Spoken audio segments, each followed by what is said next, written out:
I moved into my new apartment building last September, a quiet place on the edge of town, the kind where no one talks much and everyone minds their business. My apartment was 104, right across from apartment 103, a unit that, according to the landlord, had been empty for over 5 years.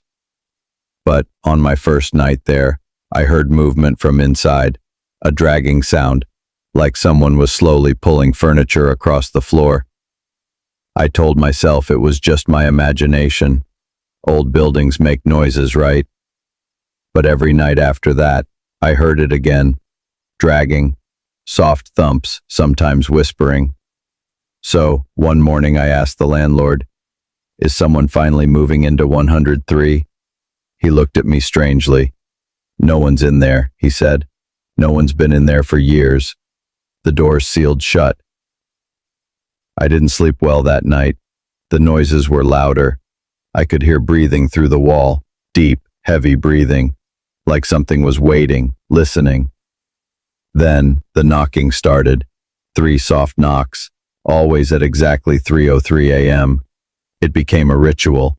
I'd lie in bed, staring at the ceiling, waiting for those 3 knocks, every single night. And then, one night, they stopped. At first, I was relieved, but silence is worse than sound. Because now, I was listening for something that wasn't there. The next day, I noticed something strange.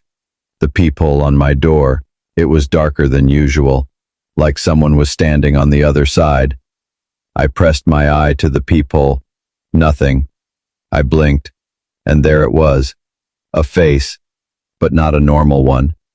It was pale, too pale, eyes wide open, mouth stretched in a silent scream.